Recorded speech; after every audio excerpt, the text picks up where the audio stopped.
Hello, everyone, and welcome back to our third and final episode of our DSM podcast series. If you have missed the first and the second episode, we'll leave a link in the description down below for you to check it out. We would like to thank all of the guests who came down to our podcast to provide valuable insights, productions for their technical help, as well as Root Student Relations and Root Media and Marketing. Without further ado, this is a third and the final episode of the DSM podcast series, and we will see you on DSM on 25th March. Hey, thank you for coming. I'm your host, Sunny, and it would be great if you would share your name, your pillar, your term, and maybe the fifth rows that you guys are from. I'm Ryner, I'm term 2 and I'm a freshman. So the current free roles that I'm in is root and track. Yeah, I'm Shaun, so I'm currently from term 7 EPD. A couple of free roles I'm currently in include like green print and football. Hi, I'm Raymond. I'm from DI, term 4, and I'm currently in function and SUTD Dents.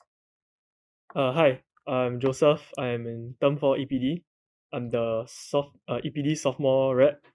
I'm in SUTD bands, CF, and Design Odyssey. Oh, looks like you guys are very active in school. So, maybe you could start with how was your week in general for all of you? Ryner? For mine, it was kind of hectic, I guess, because on Friday we needed to submit like 2 1D projects, and then there was also DTI, and there's also the weekly homework. For my case, similar, sort of hectic. Yeah, so for example, this morning I just had a review. Then last week I had a review. Then I had a quiz also on Monday. And next week I'm going to have a review as well. So yeah. For me, I think because it's almost the end of the midterms, right? Term 7 is, week 7 is holidays already. So, like, it's towards the end of the week, and for DEI, it's getting really, really busy because for Monday itself, we have one exam, an algo exam, which is damn hard, an algo homework, which is also damn hard, and then we have a project deadline for Tuesday. The next Tuesday, we have another presentation. For Thursday, we have another presentation. And on top of that, I'm performing for Spring Heads on March for bands, and also function for Art Fiesta soon. So my week has been very, very hectic. Wow. My turn? Okay. Okay, context, this is week 5 now. Then we just finished our 30,000 presentation, EPD. Yeah, like one step at a time, I guess. I'm also part of Spring Hits. I'm the MC, so catch it. But yeah, it's quite hectic. Exam is coming up next week. Yeah. I see. It really is hectic this week. There's so many things to do. Even Yeah. for myself, man. There's so many projects due. Really. So, how are projects going in your pillars? For example, for EPD, I've heard there's a lot of things going on for your projects. Maybe you want to share with us? Yeah. So like, other than 30,7, we are taking materials and circuits and electronics, and C&E lah. Circuits and electronics got like 1D design projects. Y'all all have lah, I'm sure lah. So actually, it's not that like anything harder or special. Yeah, but yeah lor, now it's crunch time, right? So it will always be right. Week 5, then week 6 the Yes. exam. Yeah. So yeah lor, yeah. Exams next week. Yeah, because we're taking 3007 this week and we really starting to feel Yeah. the crunch.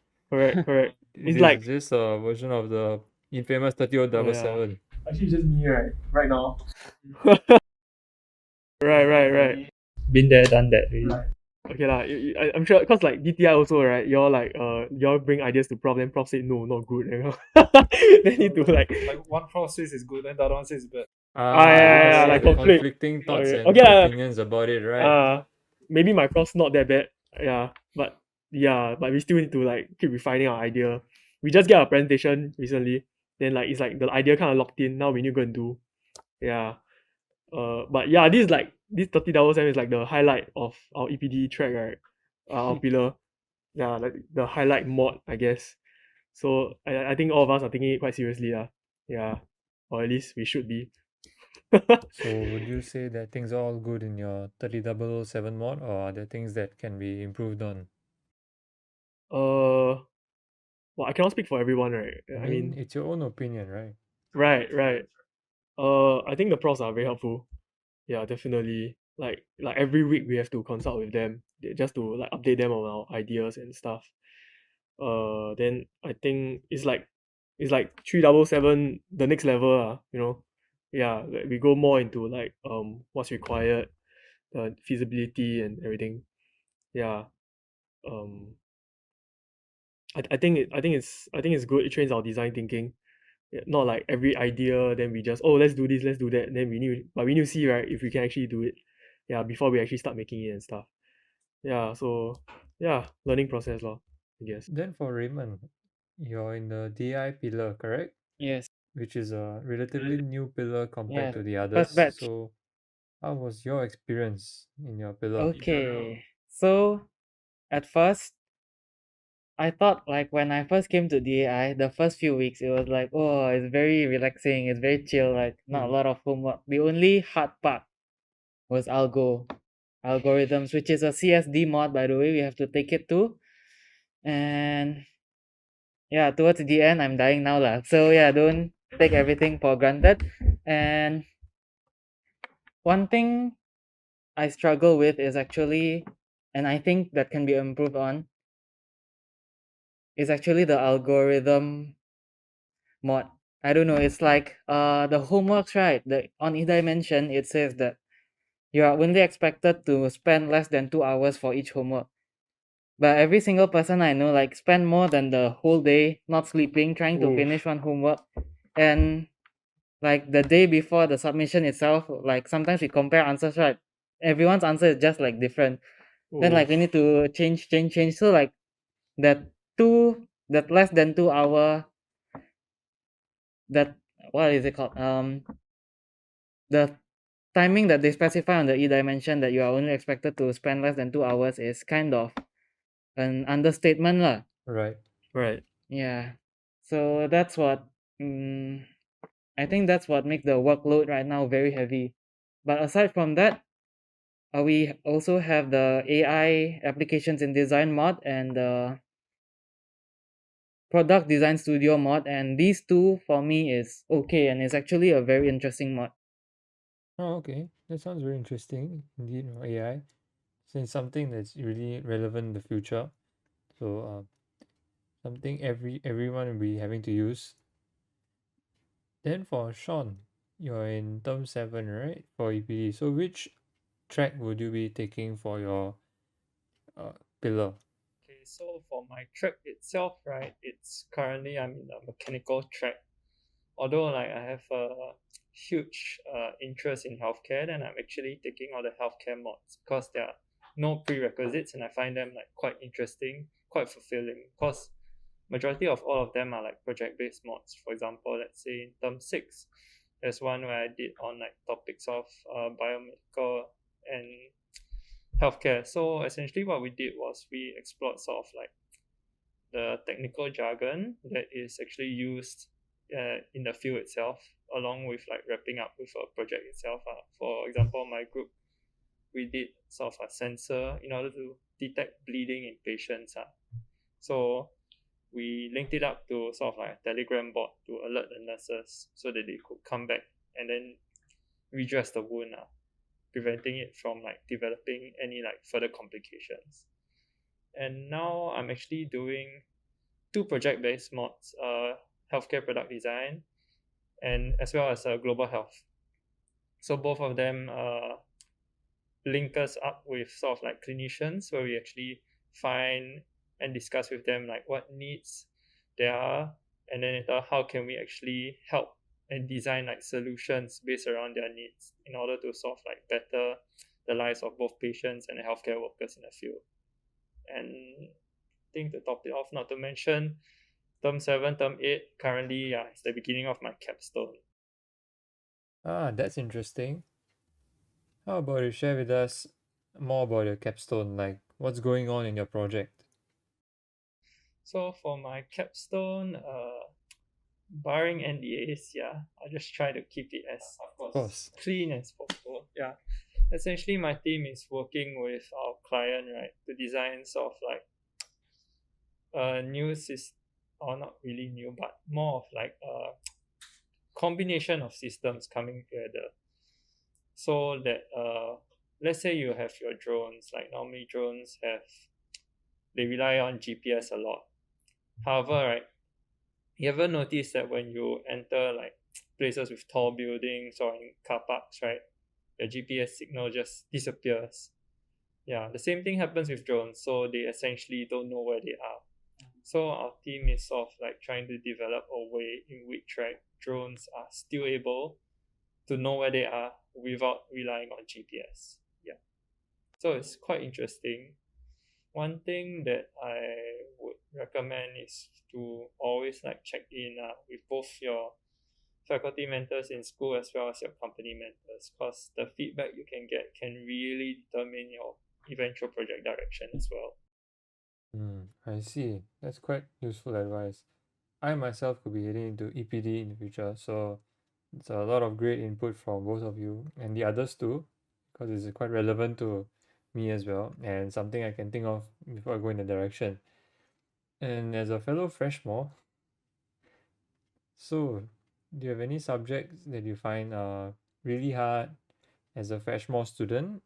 But like for example, things that you find it hard, or there are the things that are too easy? For the easy mods first, I think SSW is more manageable because in JC before coming to uni, I've done chem before in secondary school also, and the content that they do is I think it only serves to educate us about like fundamental chemistry, so it doesn't really go into deeper fields like organic and stuff. So it's more manageable because it's also something that I've done closer to the start of JC or like end of secondary school. Then for the difficult mods, I think Tech World is difficult because in JC I've done physics and it was one of my favorite topics. But then when I came here, I was a killer because I wasn't really used to like some of the new concepts that they were introducing. Like they were add-ons to what I learned before, but the learning curve is steep to me. So I'm sure it's like subjective to everyone, but for me and some of my friends, it's quite a killer. Yeah. Then I'm also interested in math before I came to uni, and I think it's not very bad. I think I just need more practice. Then in that case, would you have some sort of a solution that they could change something with the mod, or so that it could be more somewhat palatable for most of us? I think for Tech World specifically, to most of my classmates, I think they find it quite challenging, and sometimes the content that they have to cover within a certain lesson, it's quite a lot. So they'll just rush and they'll expect us to put in work on our own to help deal with that. And I think while I appreciate that the lecturers are like quite helpful in terms of like volunteering to like stay back and help us, but I think the scope covered for maybe midterms now, since it's like in my view, right, maybe the scope can be smaller to allow like current students to like cope better. Yeah, I find tech world pretty hard for myself as well, despite coming from a physics background in secondary school and in poly. Because you also have to learn physics in poly. And I agree with you that it is quite hard, and it is very vigorous as well. So, as students who are about to go in EPD, and I'm not sure about DAI, but for EPD, we used it. But what are your thoughts about the Fab Lab? Like for the EPD students, use it for 3007, maybe use it for that, or 3007. So, what do you feel about the Fab Lab itself? Anyone can answer. Okay, so for the Fab Lab itself, right, I find like it's quite useful, but some things I find should be like more put out to the students, because not many people are actually aware of it. For example, let's say you're first exposed to the Fab Lab, like everyone in general, right? Is for the makerspace where you make this tiny vice chick. I'm not sure whether they still do that. So that's your first introduction to the Fab Lab.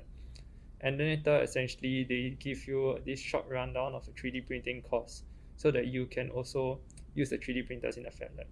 But not many people know of the other devices that are available in the Fab Lab. And some of these devices require you to book the lessons, which I think should be sort of announced to the students more, because I still have friends, even in term 7, that realize, oh wait, I actually need to learn to use this device. Yeah, that's why they can't book it. So these things include things like the wood router, the CNC mill, the water jet as well. Yeah, and a CNC lathe.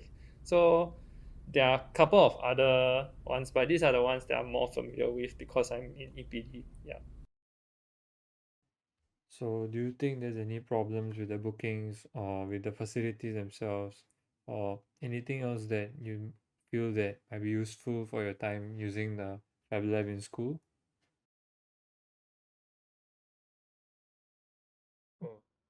Uh, okay, this is like on me lah, but I can't book it when I'm not in school because like need school Wi-Fi, right? The VPN.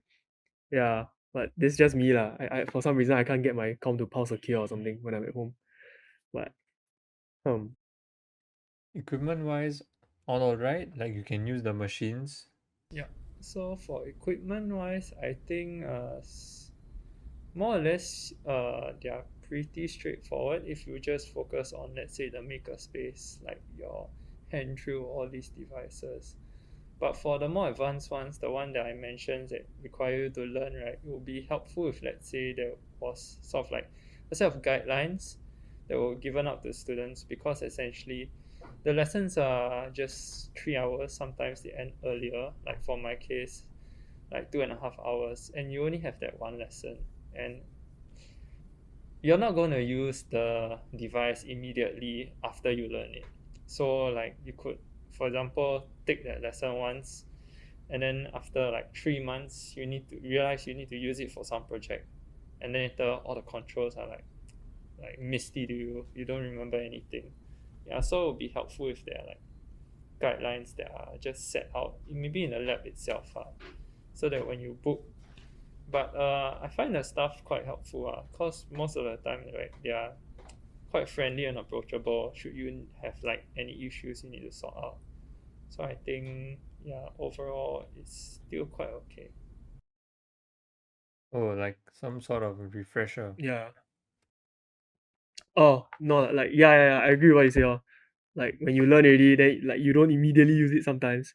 Then like when you go back, like after a certain amount of time, like you all use the 3D printer, you all use the water jet, whatever then they'll be like, hey, I thought we teach you already. That kind of thing. What is this? I thought you know already. They'll be like, oh sorry, it's been a while, that kind of thing. Yeah, if you've got like some, I don't know, some printed stuff, then they can see. I think that will be very helpful. Yeah. So, Raymond, are your views similar to that as well? For me, I've never really used all the high-end stuff because I'm not EPD. But I think my experience with FabLab, right, during my 3007, during my design term, I remember I was using the laser cutting and laser engraving machine. And of course, we need to book first. But then, like, sometimes we book a slot. Then when we come there, right, we see that, like, the machine is being used by other person. But then, like, They didn't book. they kind of book. They said they book, but Then you can check that, no. no, it's like how to say, I think they don't use the machine that they booked. So Right. and then like, okay, I see an empty machine, I'll just use that instead. Right. Then someone who booked that machine will come and then like Domino. yeah, then like I thought that's mine. Then like yeah, that's mine too. You know, Right. but the other group is using. Then like yeah, so it's kind of all over the place sometimes. Maybe they could find a way to actively manage who's using it so that there won't be like, like groups using it at the same time, and then there's going to be a jam up, and then it'll be a domino effect, as you have said Yeah. recently. Yeah. Then for Ryner, as a term 1 student, you had to go through the MET program for Fab Lab, right? So how was it for you? Was it convenient or was it not as much convenient? I think MET for me was quite convenient because they're quite flexible in the sense that if no one sign up for the MET slot like after mine, then I can like do different METs in a single day. So I don't have to wait for the three per week limit thing. Because there's a total of 4. Then I had to wait like another week if I couldn't do it in succession. So that one was quite useful. But I think I agree with Shaun's idea that we need refreshers because like even now I'm term 2, maybe I don't represent everyone, but for me I kind of forgot how to operate the machines already. So maybe like periodically we can get exposed to like more and more machines. Maybe that makes more sense. You're right. Perhaps as the machines get more and more complicated, then even for myself, when I went in for the training once and there weren't anyone else on the other machines, after my time slot that is, they let me book another one on the slot and get it done with. And I feel that it's very nice of the staff to do that because it saved me a lot of my time. So recently we went through the UPOP program and we completed 2 sessions of the same topic. And now there's another one that will be on during our recess week. So how was the UPOP program for the one that we went through? Uh, for me, the first day of the UPOP was about just learning how to talk, I guess. And I think they can put more hands-on activities on the first day also, because they kind of squeeze all the hands-on activities to the second day. Then on the first day, everyone was like falling asleep. It was like very boring because the lecturer was just like going on and on about the speech. Then we just have to like sit there and listen until we fall asleep. Then we go for lunch. Then we come back and fall asleep again. Yeah, but the next day was like quite interesting. The second one, right? The one where we have to pitch on about ourselves. You find that it is quite useful for yourself?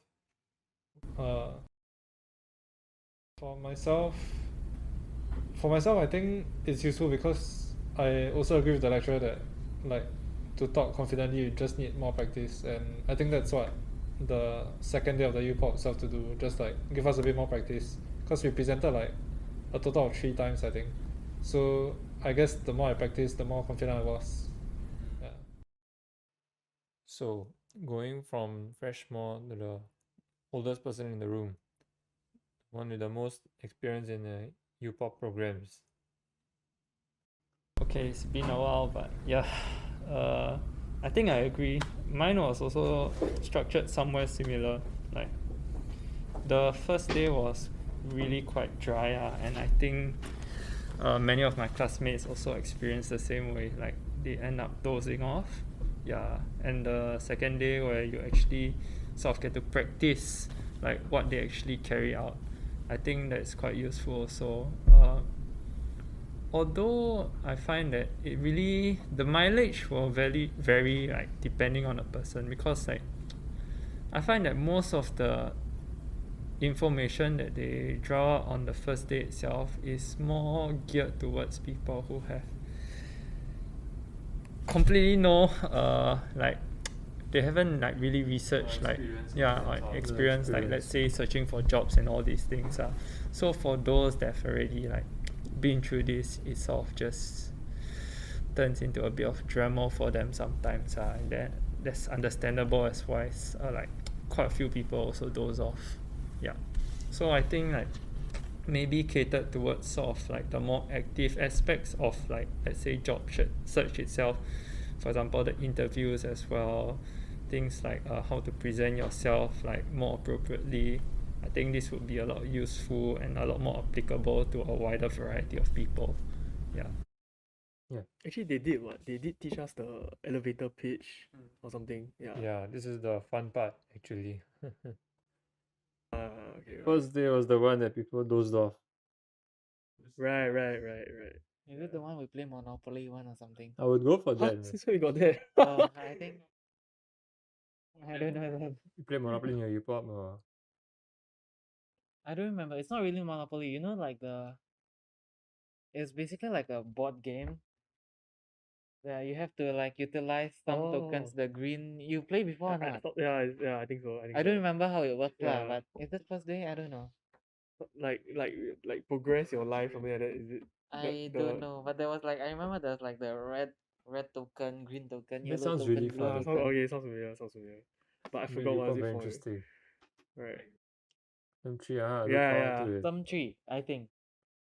Term 3 they teach us Oh, LinkedIn. on LinkedIn. Right. Isn't that term 4? No, this one is the recent one was on resume writing. Never mind, I forgot everything. So do you have like a LinkedIn profile before you pop? Not really As in I got some friends like they use LinkedIn like literally more than Instagram and Facebook, Oh. that kind of thing to go and find their friends. But I was not like that lah. I guess I was more fresh or like towards LinkedIn. So I found it helpful. Yeah, we always have to Yeah. start from somewhere. Right. Yeah. Then the one that just passed, this one I remember more clearly. Resume writing. I thought it was very interesting how they I guess they tell us what employers are looking out for. That was more that was not more useful, but it was very useful lah. Yeah, I felt. And how like if you don't have some specific keywords like versatile, then they're not even gonna pick your resume just because of one word, that kind of thing. But yeah, I thought it was quite insightful. Yeah. Interesting. Yeah. I think with so many applicants, they have to start filtering them out. Yeah, they say like the average amount of time they spend on a resume is what 8 seconds. They scan, then they just put it away. Kind of thing. Oh, legit. Yeah. I accidentally skipped that U-pop. Oops. Because I was waiting for it on the bed, then I fell asleep. Then when I woke up, I was like half an hour late. Oh, it's okay. I guess I'm telling you now. Then I went in, they kicked me out. They say join the makeup one. Oh, okay. Yeah. Ouch. Makeup is quite far, right? If you miss you pop, it's like around 1 year. No, mine is this much during the recess week. I think it's like you join another pillars U-pop, right? Maybe. Yeah, I yeah. don't. For us, because in the freshmore, we have a friend who couldn't make it for U-pop. So the next one he has to go is in 2023. Oh my gosh. Like literally the next batch of the next batch. freshmores are. That's a A bit. long way from now. Wow. Okay. So, you guys have any plan for like GXP or upcoming trips? Going GXP? Like for my case, it's kind of the opposite. I was actually supposed to go for an exchange for the Global Exchange Project, GLP, during my first year. However, as we know, COVID struck. Yeah. Then the second summer, COVID struck again. And then my GXP, I was like, oh, the last bastion. And then gone.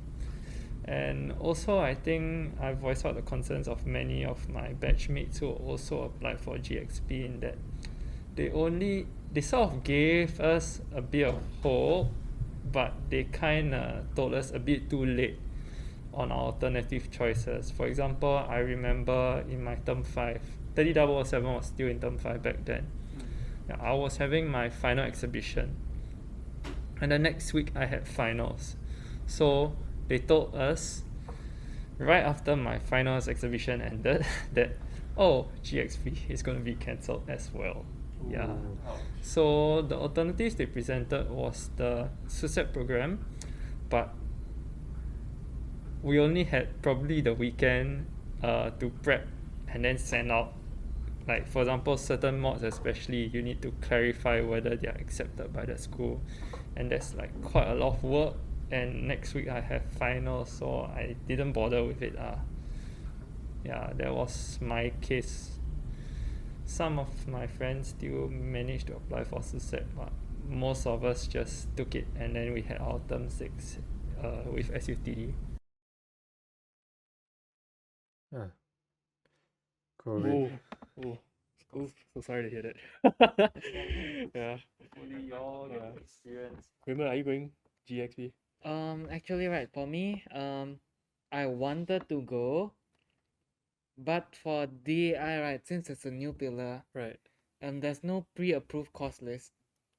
Oh, Oh right. Yeah, Oh and it right. makes it actually for my at least for me like I find it very mafan to like go search each uni and like find the course. Sometimes like if you find a course you're interested in also, you don't know when this course will be.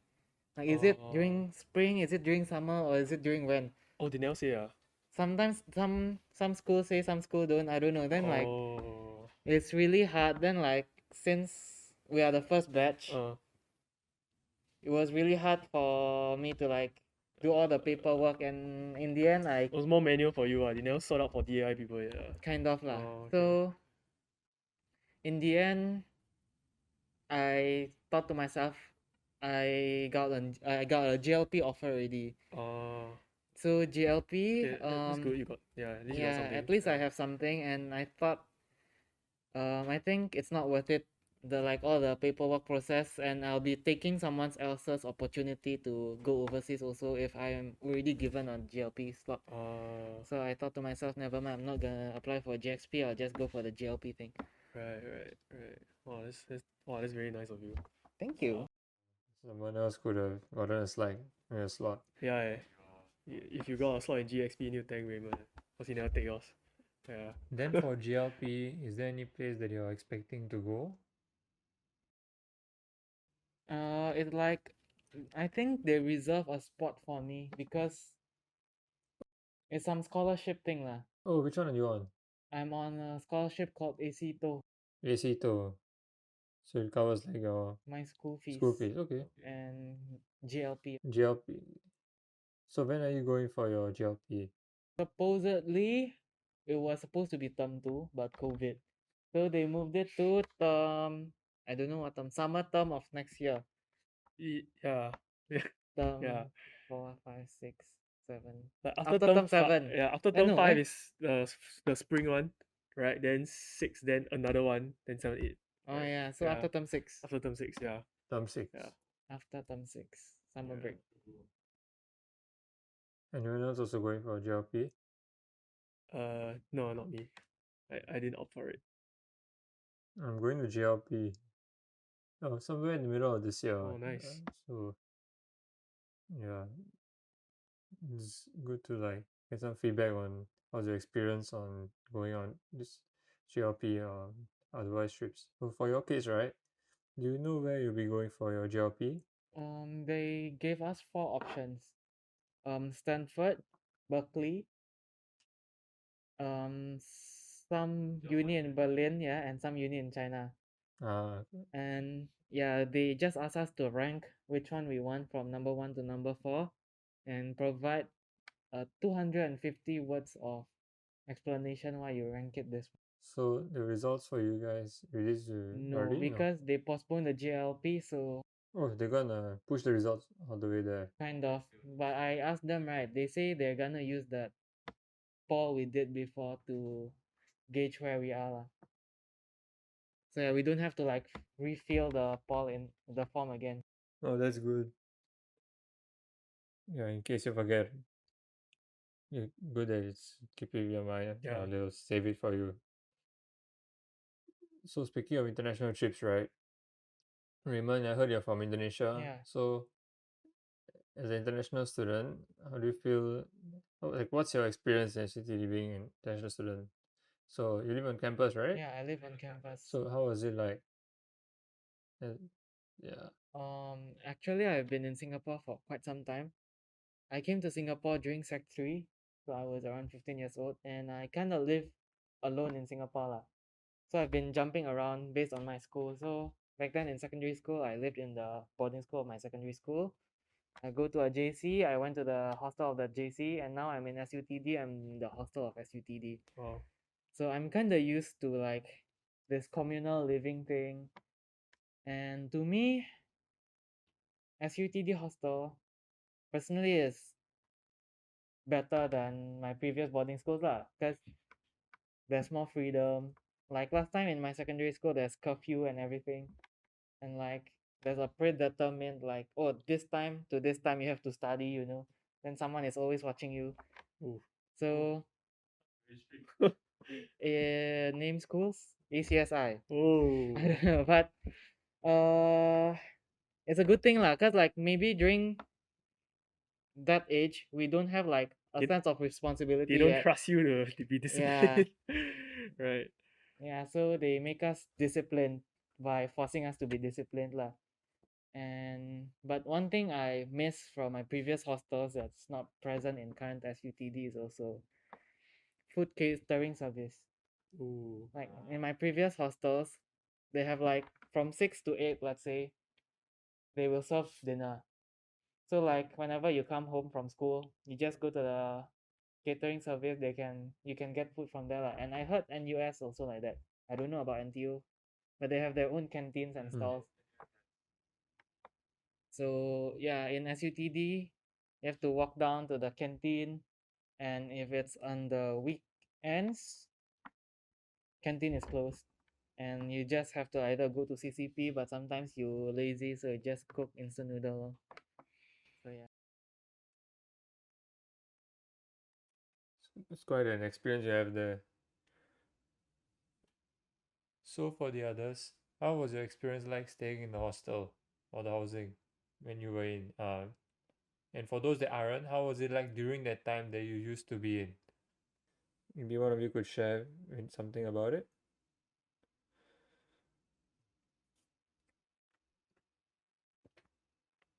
For me, I don't have prior experiences in staying in a hostel.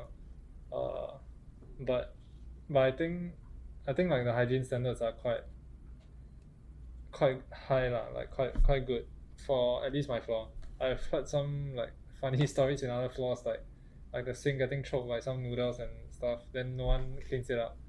But for my floor, I think there's nothing much I can ask for. It's like very clean. Yeah. Which block do you stay in? 55. 55. Then how's the experience in the hostel when you were freshman? You still stay there? Currently, I Oh. don't, cause I've been trying to apply for a hostel for like. Okay, I didn't want to apply for terms 4, 5, cause I didn't think I needed a hostel, cause I actually stay like relatively close to the school. But in term 6 and term 7, I actually wanted to apply to the hostel itself. But for term 7 especially, cause given Capstone, you might have to pull all-nighters. It's nice to be able to walk back to go and sleep straight away, and then don't have to wake up so early for classes. But apparently, I don't know, I'm not sure whether it was just me, but I've also heard like other friends as well who said that they didn't receive the announcement for the applications for term 7 hostel. Yeah, but I'm not sure whether it was in my junk mail or what. But yeah, I didn't receive it, so I couldn't apply it for it in time. So that was my case. For hostel living itself, I think generally it was quite fine. I'm used to sort of like sorting on my own, like, cause usually I also do the laundry for my whole family at home as well. So generally it was quite okay for me, and I like having the sense of freedom as well. I think like maybe, I'm not sure whether you guys still experience it now, but I think one small issue we had was sort of like a conflict between like rules that are set up, like especially for the shared sort of like recre rooms, the study rooms as well, and whether you can actually eat in there. So for certain larger rooms, right, you can actually eat in there. However, right, I'm not sure when this rule was implemented, but in certain rooms you can't eat in them, but in certain rooms you can. And then this information is often not relayed down to the ground troops, the security guards as well. So some of them come in, and then later they tell you off. They say, oh, you're not allowed to eat in here. And then later you point to them to a sign that says you can eat in here. And then later they tell you, oh no, it's because this place doesn't have a dustbin. And then later you're like, we throw outside. we can just throw it aside. Yeah, so not sure whether it's an issue with hostel relaying like rules down to some sort of a those that miscom. the security guards or not. Yeah. Yeah, if I can add to that, I think like because like rules are changing now, right? Government relaxing a bit, but then our school, the meeting spaces, the rooms, they don't update the packs per room. So it's like now it's like 5 already, but it's still like 2 packs per meeting room for some rooms. We were like, it doesn't make sense lah. Especially when right now we got like our group meetings, we need to use the room. Yeah. So yeah. I guess the same can be said for the canteen table, but never mind, that's another story. But yeah, canteen okay. and all. Yeah. Something to add on also for hostel. Hostel, right? I was thinking it would be good if we can either gain access to level 1, because if we are doing laundry, right? Let's say I'm from block 55, I need to like walk all the way down, then go the other way around again just to get to laundry.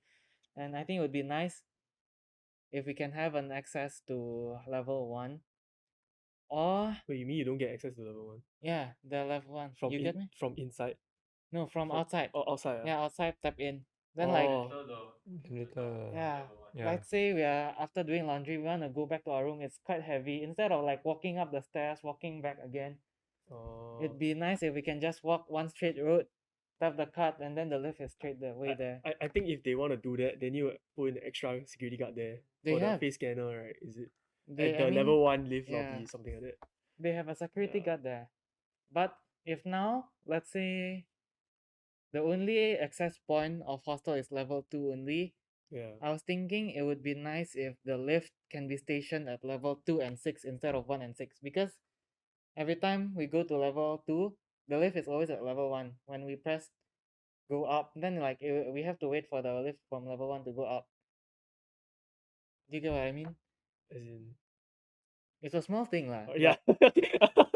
Yeah. I'm thinking okay, yeah. Because I noticed it's always stationed at 1 and 6, right? Oh, that's the default one, right? Yeah, Is the it? default Yeah, one. the programming. Yeah, I guess. think it's because usually people like to come in from 1. So it's easier. They can just tap in. The lift is straight away there for them. Oh, okay, that's true. Okay, I get what you mean. Yeah, okay. Like, Just like put it this one, put the standard at 2 cause that's the Yeah. one people going from, right? Unless they want to go down, exit from level 1. Yeah. Yeah, that's true. Just like the level 3 bridge. Like it's always stationed there. There's always like one lift station at level 3. Something like that lah. Why can't we do that in hostel too? That's true. That's a good idea.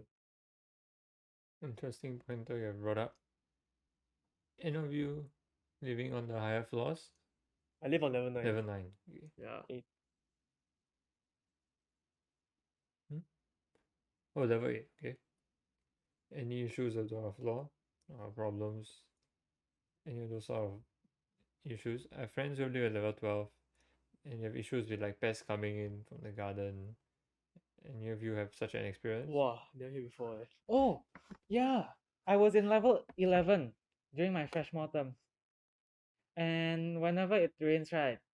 Then like after it rains it's a bit cooling, so we just open the window. Then like suddenly there's grasshopper in the room. Then like I was like, huh? How can the grasshopper jump so high to level 11? They take the lift. I don't know. Then like sometimes there's like weird bugs, but I don't know if just a level 11 thing or what, because once I'm in level 8 now, there's no such thing.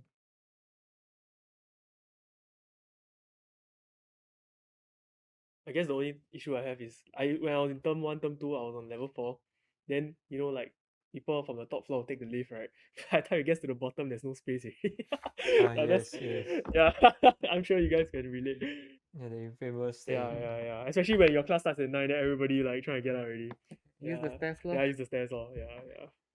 If you're like, okay, it's alright in my experience that if you're somewhere in the middle and rather than like a 12th floor, so let's say you're like a higher floor, right?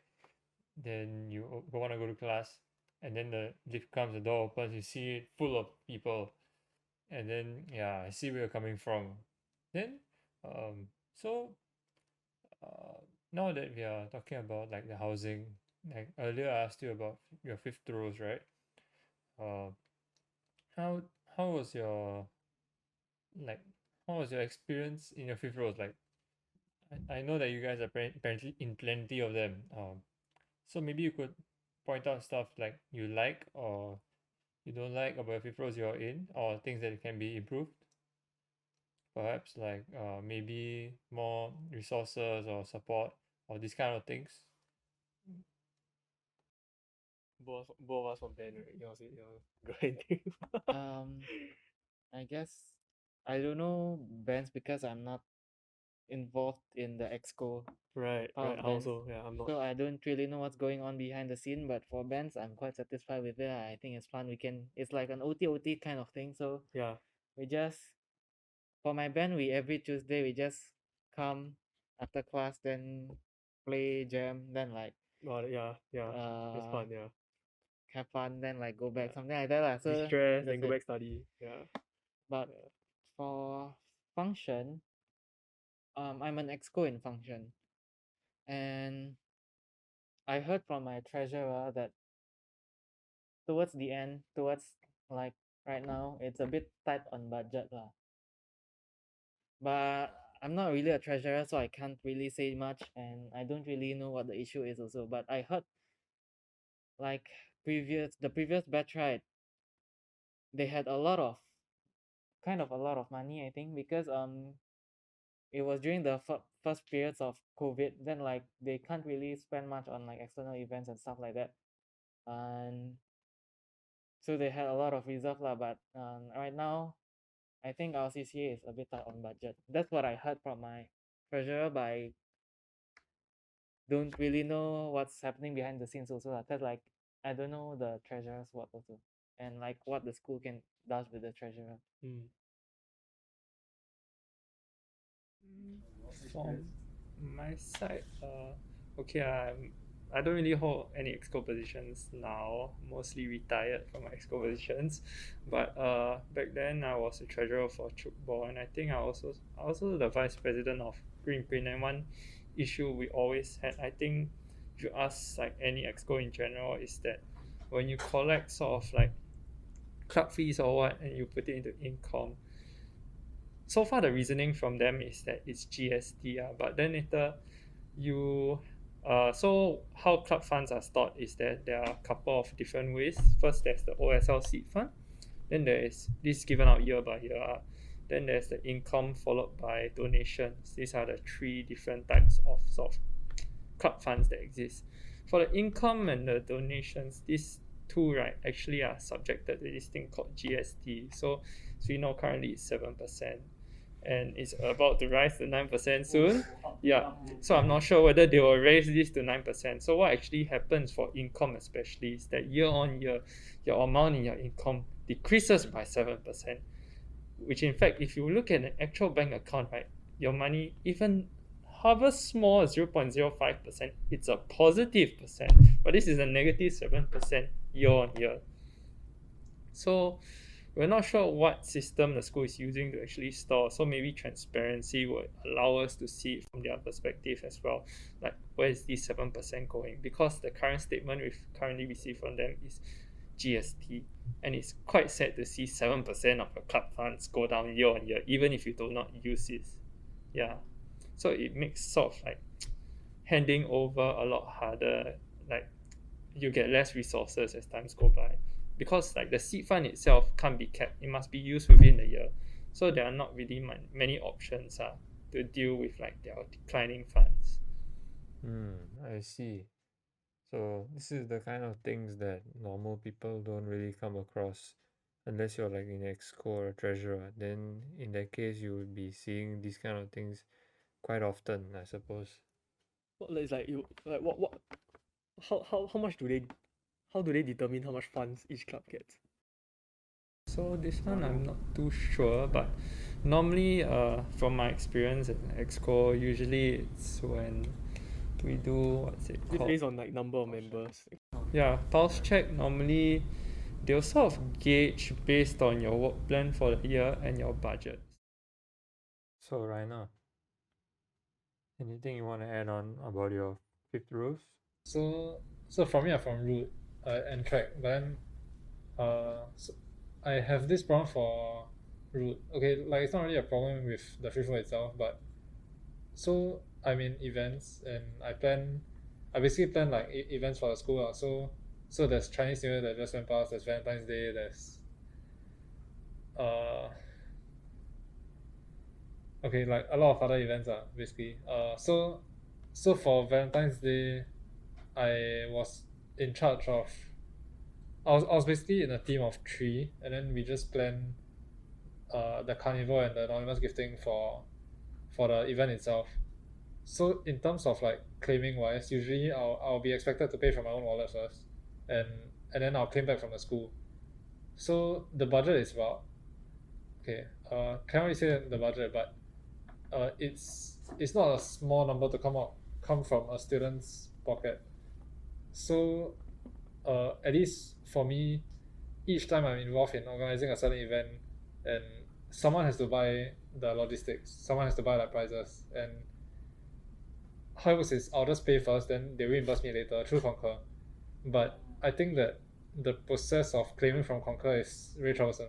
Yeah. And Yes. and the problem is starting from, like I heard from my treasurer that starting from this year they added like a new requirement for the documents you need to submit to claim. So one of them includes like a bank statement. So bank statement first, but the bank statement cannot show everything. You need to like blank out like irrelevant information, and then I still have to like take the time to edit the photo and like blank out stuff. And then they also added this new requirement, which is a receipt that shows that you received the goods. But to me, it doesn't really make sense, because it's basically like me writing a handwritten statement to show that I received the goods. But you imagine me going to Value Dollar to like buy goods, right? Like, why would the goods get stolen halfway through? Like, I'll pay money and then I'll get the goods, right? But now for every single claim, I now have to like write a written statement to show that me and then my NRIC like verified that I have successfully collected the goods from this person, then collected one goods, then I have to write down everything and then break down. Like, write it out yourself. I have to write it out, but I have to sign it like e-sign.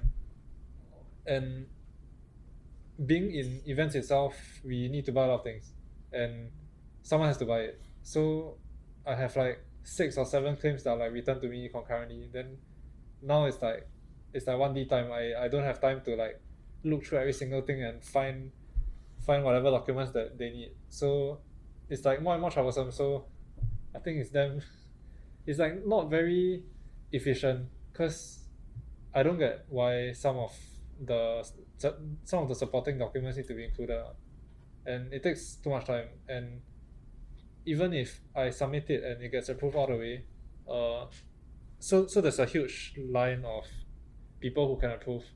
So it gets approved from the root treasurer first, then you'll go up to OSL, then level by level, then they'll just like move up the chain. Then until it gets approved at the very high stage, right? Then they send it to the bank to reimburse, like under the school's name. So like my claims have been rejected a lot of times, like 4 or 5 times, and it's like more than 5 claims. So somewhere in the chain, right, it gets rejected, then it gets sent back to me. Then I have to keep on like sending and resending like different documents. So it's quite troublesome. Yeah. As someone in a classic school who also use Concur, it is a really daunting process for me to go through all that. Yeah, I think it gets amplified for $30.7, where they give us the budget is like 1.2, 1.4K. Then imagine like, cause my group has like this guy lah, he offered, he's very nice, thanks by the way, but like he offered to like buy everything, right? So then he claims everything wow, but imagine like if he cannot and he has to go through that, wow, it's nuts. Yeah. I think that is something that we also want to highlight, especially for all the group projects. So like one thing that I've discussed with a lot of other projects as well. Normally we collate all our receipts and we get a single person to actually claim from the school, because if not, the Concur system will be jogged up with like multiple claims for the same project at a time. I'm not sure whether there's a way to integrate this process so that we don't need to rely on like one person handling all the claims. Yeah, because yes, there might be good people who are willing to sort of like foot the bill upfront for the whole group, but some people really don't have that luxury. Yeah. Yeah, it's not easy to just fork out a huge stack of money. I think like something similar if possible, but I'm not too sure because the school actually has to go through another hoop. So for Capstone, there are two ways in which we can claim. Currently, there's the same method where you foot the bill first, and then later you claim from school later. An alternative is there's this card as well. So the Capstone actually issues this sort of like credit card in which they sort of like inject the funds for your project inside. So you actually pay for that card themselves. You just record the claims later, however, the payment is directly sent to the school. You don't foot out any money from your own pocket. Yeah. So the bills are directly sent to the school. So now that we are talking about portals, right? So what do you think about the e-dimension portal? And like, what is your experience when you use it? Though I know there's a lot of things going on in that portal itself. So I'd like to know about how you felt when you use it and whether it is convenient and if there's things that can be further improved on it. Actually, for me, during my freshie years, when they said okay, all our stuff will be uploaded into e-dimension and stuff, then I opened the website. Then I was like, why is the UI so bad? Like it was really hard for me to navigate around. I don't know where things are, and like I thought to myself, I thought this is a technological school. Why is like the interface quite bad? Not only e-dimension but also my portal and everything else. Only like the official school websites are nice. Then like after you go After into you the come school, in, then yeah, then ooh. e-dimension. Ooh. But I kind of get used to e-dimension, and now I kind of know how to navigate.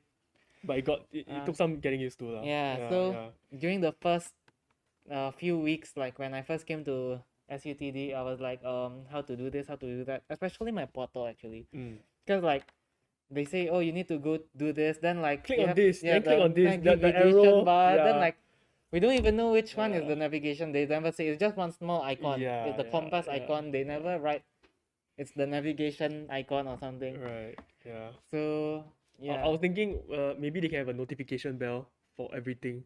Then you like if they update something, then you can like we click on that bell and then we see what's being updated or something.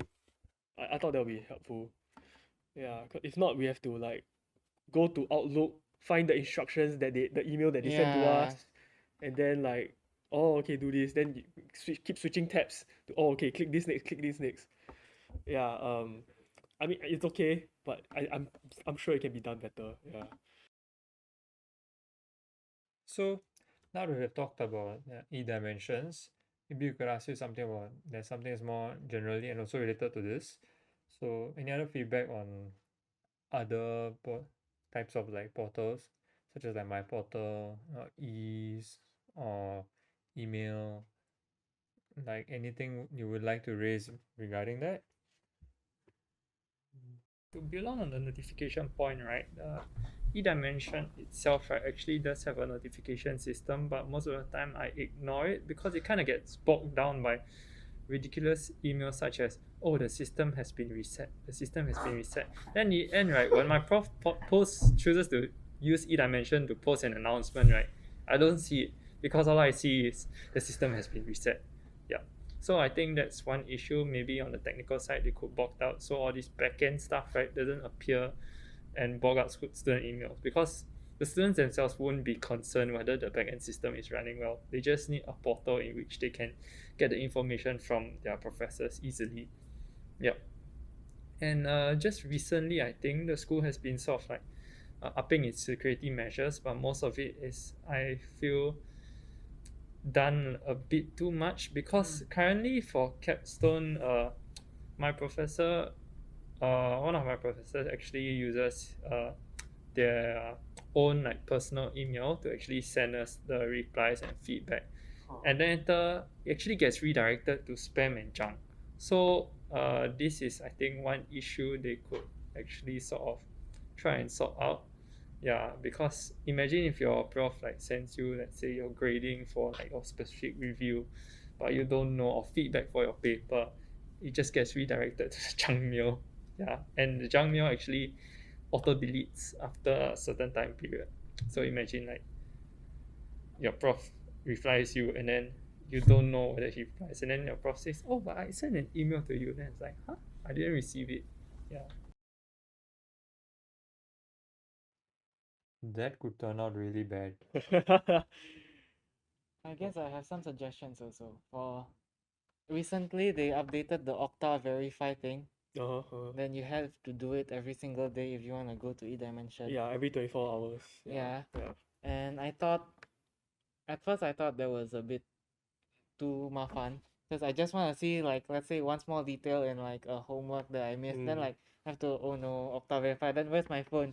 My phone is like all the way there, I need to walk just to click on yes. Right. I was thinking, if you want to do the verify thing, I guess it's kind of okay, but one thing about the Okta Verify thing that I find a bit mafan is also like you can only use Okta Verify on one device. If we can have like Okta Verify on our laptop, let's say we want to log into eDimension on our laptop, then the notification can like go out from our laptop, we On the approve it from our laptop laptop, Right. and then we can access the eDimension. Right. Because like, let's say if my phone is somewhere else, I need to find first, then like when I approve it expires already. Right. Yeah. I'm just wondering why they had this Okta Verify in the first place. Like, did someone like use someone else's account password and then like something knows? happened? That's why they now have to do this and cause inconvenience for the rest of us and everything. Yeah.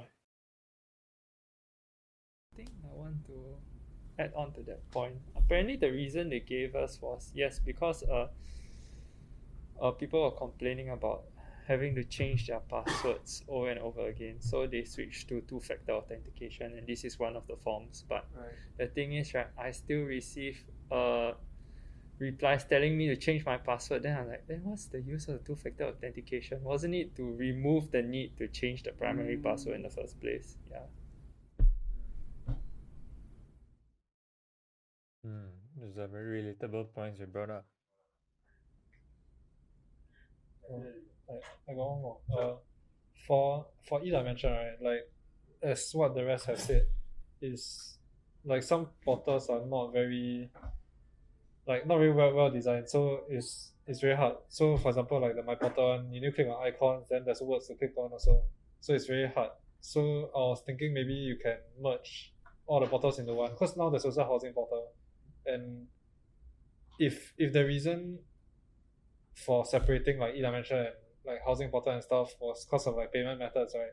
Like sensitive personal info, then maybe you can have like one admin portal, so like My Portal and housing portal together. So it's like not very confusing. So like admin matters, students just have to like log on to the portal and settle everything. So it's like more linked. Yeah. I see. So moving on from the software side to the hardware side, or something that's more physical. As a student, right? Like when you walk around the campus, you go to class, you see things. What do you think about the campus infrastructure? You mean other than the band room, the aircon remote? That one. Okay lah, that one overstay already lah. I think everybody say about that already. Yeah. Basically, what I was trying to say is like, you go to the jam room, right? The jamming room. Yeah. The aircon remote is up there. Yeah, on You the gotta ceiling. take a So you have what do you a call pole. it? You take a pole to Yeah. press the aircon in order to on it. So yeah, if y'all didn't know that, yeah. There you go. Yeah. Design school. Yeah. Infrastructure, you got anything? Currently, for my case, it's more or less generally okay. Maybe you might bump into the occasional chair with a missing wheel. Yeah, that's about it. Or maybe not all classrooms have a little like step ladder, and most classrooms actually have plugs on the ceiling. So yeah, it would be helpful instead of having to climb onto chairs and tables. Right, because the chair is the wheel one some more. It's not very safe. And then I don't want my shoe to step on the table. It's not very nice. Yeah. I remember during open house they show, oh yeah, then they bring a ladder in, right? But then when you come to school and class already, then where's the ladder? Yeah. I think one more, because I think COVID kind of restricted a lot of infrastructure for us.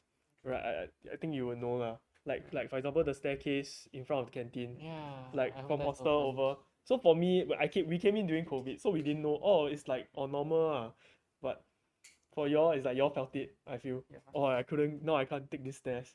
I have to take this way in. Go around. Yeah, go inside the campus center just to go up. There are So- some inconveniences brought about by the whole situation. Yeah. Okay lah. I mean, I guess it can't be helped unless someone can come up with a better way to like plan the security guards, that kind of thing. But otherwise, no lah. Yeah. Right, maybe they could do a survey on like the routes that students normally take, Right. and then instead station the checkpoints there. Like for example, I think the one initially there wasn't, so it was like quite a huge upgrade for us for my batch who got wiped in the middle of COVID, so we got to experience like true freedom and then full on restriction. So back then the building 1 and building 2, right, you could not enter from them. Now you can enter from building 2. But when you think about it, building 2, right, already has access from the campus center. So if I want to go for class in building 1, right, I need to go to building 2, you go to either the 3rd or the 5th floor. So it's fine if your class is on the 3rd or the 5th floor, but if your class is just so happens to be on the 4th or the 6th floor, right, you need to go there, take it to the 3rd floor, cross the bridge, then come up. Yeah, that's the case that I'm facing right now with my class, which is on the 4th floor. Well, now that we're running out of time, let's move on to our last topic, which is one of the most arguably heated topic. So what do you think about the canteen situation in school? Oh man, I want Mexican food. I know it's a bit hard, but I really want Mexican food. Yeah. So what? Chicken rice stall closed down. Yeah, everything closed down. Fish soup closed down. Fish soup no closed down. I heard Indian stall is gonna close down. Is it? Yeah. Soon. Snack stall also closed down. The waffle store. Waffle. I don't know why they take away creamy duck, like the waffle I store. thought they were quite That popular. was the lifeline for all our breaks. Like you take away that, what are we gonna do now? You know. But yeah. So yeah, I think we can all hope that school really actively engage people in. Yeah, or else like the variety is just not there lah, and especially for okay lah, international students I think who want to save money, right? I think so lah, or me also lah actually. Like the other option is what, bistro, Yeah, gom which gom, is like, and oh, cookie clothes. It's like, yeah, unless you got this to spare, it's like, yeah, it's not happening. Yeah. So for the infrastructure in the canteen, it's all right for you, right? It's like there's no problems with it, right? for me, sometimes the birds can be disturbing. Right. That right. was actually our DTI project. My Mm. DTI project was how to prevent birds from coming to Coming steal your into- food right, when you yeah. go away to, like, let's say buy your drinks. Yeah.